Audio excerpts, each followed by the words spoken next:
Goddamn. Hello, Pinheads. Welcome to Back to the Future, the podcast. This is Norman Benford. I'm here doing a bit of a makeup assignment because, as you know, if you listened to last week's podcast, I slept through the recording of how I spent my future day while Brad Gilmore and David G. Mitchell talked about Future Day. I have apologized to both of them, and I apologize to you, the listeners, but I'm glad to take a few minutes and talk about my Future Day because I was the one that was hounding Brad and David that this was really something that we should talk about. And I'm glad that we all do get to talk about it. Unfortunately, just not all together.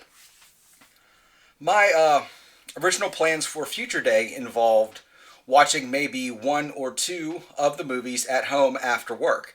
I had a prearranged visit from my family. They were coming up for dinner. It was kind of a standing appointment. Takes them about 2 hours to get here. They're both retired. So I was looking forward to that and then maybe throwing in Back to the Future before they headed home. Well, I got up on Future Morning, if you will, and did a quick Google search just to see if there was anything interesting I could post on the Back to the Future the podcast Facebook page, and what should happen to appear but a listing for Back to the Future playing at 5 o'clock at a theater about 3 miles from my house. Now, bear in mind, I had searched meticulously to find somewhere to watch Back to the Future on the big screen in the month leading up to Future Day, and it just wasn't publicized anywhere. I had done a lot of searching, and I couldn't find anything. Well, here, unbeknownst to me, all of a sudden, it's showing 5 minutes down the road. So, call my parents. It's like, slight change in plans this evening. We're going to go see Back to the Future at the movie theater. Then we're going to have dinner. And my dad's response, ever the pragmatic man that he is, isn't that an old movie? I'm like, yes, Dad, it is an old movie. But I never got to see it on the big screen, and now I'm very much looking forward to it. So my treat, I would like to take the two of you to go see the movie before we have dinner. And they graciously agreed to my last minute change in plans. So I take a shower, go to work. Of course, being the productive professional that I am up and working all day, but also from time to time dipping online just to see if there's anything new or interesting coming up on Future Day. Of course, I was planning to go online to attempt to get my bottle of Pepsi Perfect, which I did not get because it released on Amazon early and sold out in like 5 minutes or less or something like that. So I was pretty disappointed in that, as were, I know, Brad and David. They didn't get one either. There's a part 2 to that story that I'm going to save until the three of us are talking together, but the Pepsi Perfect story is certainly not over. So I did not get my Pepsi Perfect. I did order a copy of the complete visual guide to the trilogy from Amazon. That has arrived. I actually haven't looked into it very much yet, but I do have it now. And I kept going back and forth on whether I wanted to bite on the complete adventure set on Blu-ray. I already have all of the movies in multiple formats. Let's just say I have access to the animated series, not on physical media, but should I ever decide that I want to watch it, which I know in the future, there's that word again, we are going to be looking at those episodes and maybe critiquing them a little bit. I know I'll be critiquing them. Spoiler, they're really not that good. But anyways, I just couldn't bite on $80 for that complete set. However, halfway through the day, the complete Blu-ray set showed up on BestBuy.com for $49.99. I was like, you know what? Yeah, for that, I'll bite. $50 for remastered Blu-rays and the animated series. If for some reason I ever wanted to watch those again, I'll bite on that. So I ordered it, got my order confirmation. I was pretty excited about that. Well, of course, I get an email like 20 minutes later, out of stock, back ordered, they can't honor the price, sorry, screw you, happy future day. So I did not get the Complete Adventures on Blu-ray. I probably will not, unless I can pick it up for something near that $50 price point sometime on Black Friday or over the holiday season. Again, it's nice. It's not the greatest thing in the world. The flux capacitor packaging that looked really, really good in the online presentation really doesn't look that nice in person. I've seen one, I've held it in my hand, and well, I think they could have done a better job with that. It's really just, it's average at best.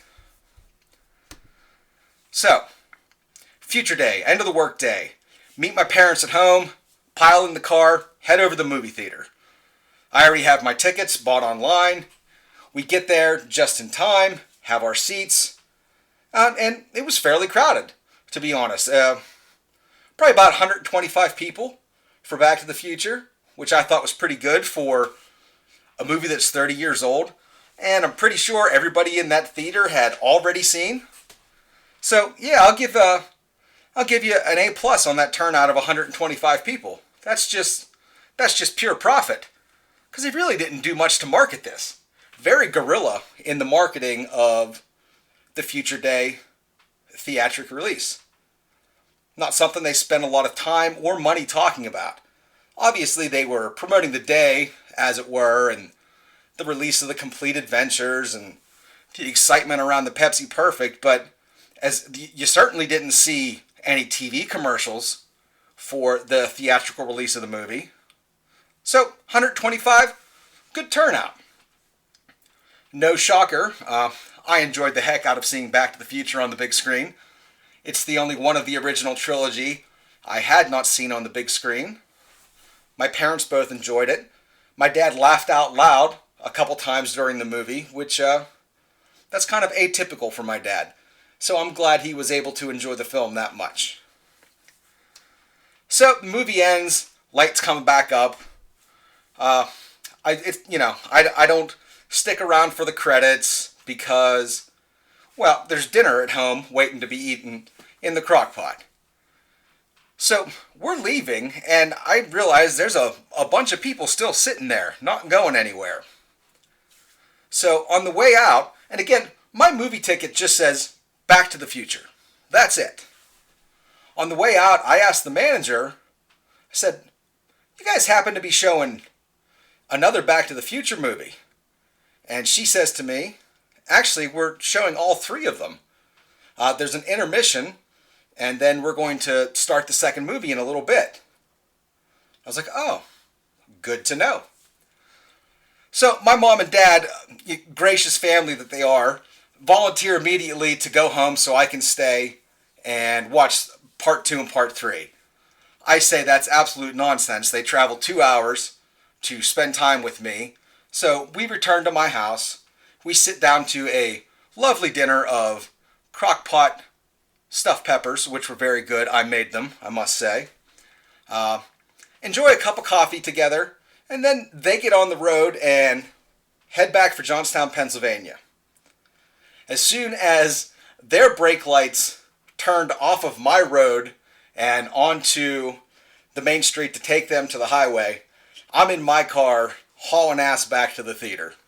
Because I know Back to the Future Part 2 is playing right now, and I want to see as much of it as I possibly can. So I get there, and I come in with my ticket, and I see the manager, and I was like, hey, I still have my ticket. Can I go back in? She's like, oh, absolutely. No big deal. So I go back in. Probably only about 50 people left in the theater at this point. So I got a better seat than I had for part 1. And as I walked into the theater, it was the scene where Marty and Doc have... Well, I gotta think a minute. See, this is why it's good when David G. Mitchell's around, because he's so much better with the dates and the timelines than I am. It's when Marty and Doc have retrieved the time machine that old Biff has returned in. And he has the he's giving the sports almanac to young Biff, and the head of his cane is in the DeLorean. So right as they're posseing up to head back to 1985, and when in the deleted scene old Biff dies, which, they really should have showed him die and disappear on Future Day. Throw a guy a bone. Very important scene. Terrible cut in the movie. Worst cut ever. Sorry, David, but oh my goodness, bad cut. But anyway, I get to arrive in the theater as Marty and Doc are taking off for Bad Biff 1985. So I essentially got to see 2.5 of the 3 movies on the big screen on Future Day, which was pretty darn exciting for me. Because honestly, the second half of Part 2 is better than the first half of Part 2, in my opinion. I enjoy just the amazing filmmaking involved whenever they go back to 1955 and are kind of traveling through as the first movie is going on in the background. Really innovative stuff. So, 3 movies in the theater, no Pepsi Perfect, no Complete Adventures on Blu-ray, but my Future Day is not over yet. After the end of Back to the Future Part 3, didn't stick around for the credits. I've seen them enough. Enjoy the music. Don't need to hear it again. It's getting late, getting to be past my old man bedtime, because when I don't get to bed on time, I oversleep and miss podcast recordings, just like I did last week. So, I get home, and before I call it a day, I break open my copy of Back to the Future, the comic book, number 1. And this is actually Back to the Future, Volume 2, number 1, because Volume 1 of the Back to the Future comic book was published, I want to say late 80s or maybe even into the early 90s a little bit, by a company called Harvey Comics. And these comics were based more on the animated series, look, and style of storytelling than the movies themselves. And subsequently, they weren't really that good. They were kind of, I guess they would call them all ages comic books now these days. But these were written for kids. They weren't very smart. There wasn't a lot of attention paid to the art. They just weren't that great. I have some of them in a box somewhere, either in my basement or maybe at home in my parents' attic. But I certainly don't feel compelled to dig them out and read them again, because like I said, really nothing that special to them. However, that brings us to Volume 2, Number 1, published by IDW Comics. IDW does a great job with some licensed properties like G.I. Joe, Transformers, My Little Pony. Yeah, there are tons of people buying that My Little Pony comic book, if you can believe that. That thing sells like crazy. Kids buy it, adults buy it, girls buy it, boys buy it, grown men buy it. Yeah, a lot of grown men buy it. But I digress. IDW, pretty good comic shop. They run a nice show. So, Back to the Future number 1, I have my copy in my hand, which is a bit of a fib because I have my copy on my iPad. So, there will be no rustling of pages or flipping back and forth or the feel of paper on your fingertips as some of the classic in-hand readers like to hearken to. This is just on my iPad, just swiping back and forth from one page to another. So, I have my iPad and I start reading. And it's not a bad book. It's really not a bad book. Unfortunately, it's not a great book either. And I really, really expected that it would be a great book. When you look at the talent that is involved with it and kind of the approach that they were going to take to this book, I had pretty high expectations. So, perhaps I'm a victim of my own expectations, but when you have Bob Gale along for the ride as a story consultant, you have a guy like John Barber writing scripts, who is writing some of the best Transformers comics that have ever been made. You have a guy like Dan Schoening doing some of the art. He does amazing work on the IDW Ghostbusters books. My expectations were pretty high. And this is a good, if not great book. I would have to give it a 3 out of 5 stars. It is split up into 2 stories by 2 separate creative teams. The first story is the origin of the relationship between Doc and Marty. And I'm not going to go too deep into it because if you are a fan of Back to the Future, you certainly could do worse than to pick these up when they come out in trade paperback, which I'm sure will be sometime in the spring. I think you'll enjoy them. I don't know if you'll love them. I didn't love them. I kind of hoped I would, but I didn't. But the main story is the origin of the Marty-Doc relationship and kind of how that came to be. And not surprising, it was more kind of an accident and a wacky misunderstanding than anything else. But I guess it just left me wanting a little bit more. I'm repeating myself. Not bad, not great. I enjoyed the second story more. The second story is a story of young Doc Emmett Brown when he's actually a professor in college. And he catches wind of some of his peers being recruited by the government for some kind of project, and he wants to know why he's not being recruited for this project. And eventually, and I have to say, the art in this second story is, it's the highlight of the book. It's really, really, really great art. Just enjoyable.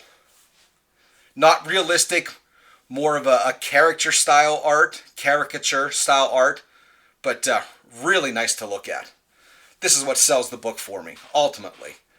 But this follows young Doc through his kind of, again, wacky adventure of trying to find out what's going on with these professors that are being recruited. And eventually he does get in a room with the guys responsible for the recruiting, and kind of led to believe that they're recruiting for the Manhattan Project, which is kind of what it was always assumed that Doc Brown worked on in some capacity before he went into private practice. So, Back to the Future fans, if you're chomping at the bit to read the book, go for it. It's going to cost you $3 at your local comic book shop. If you're kind of taking a more wait-and-see approach, stick it out for the trades. You'll be able to grab it in the spring for probably $15 for all of the issues. That would almost be my recommended course of action, but to each their own. And that kind of brings us to the end of my future day. At that point, I was feeling very old and very tired, and retreated to the back bedroom, rested my head on the pillow, and called it a night. Which, not ironically, is what I'm probably minutes away from doing right now. So again, my apologies to Brad and David for sleeping through the recording last week. My apologies to the Pinheads for depriving you of the 3-man kind of back and forth on Future Day that Future Day really did deserve. But I hope this peek at what went on with my Future Day makes up for that a little bit. And if you've stuck around for the past 15 minutes or so, I hope you found it to be worthwhile. The 3 of us will be back in the quote-unquote studio real soon. Myself from State College, Pennsylvania, David from Orlando, and Brad from Houston, and we will be talking all things Back to the Future on Back to the Future Podcast, the internet's finest Back to the Future Podcast, original Back to the Future Podcast, and, well, darn it, it's just the best. So, until next time, on behalf of Brad and David, I'm your friend in time, Norman Benford, and we will see you in the future. Oh, Brad, what have you done now?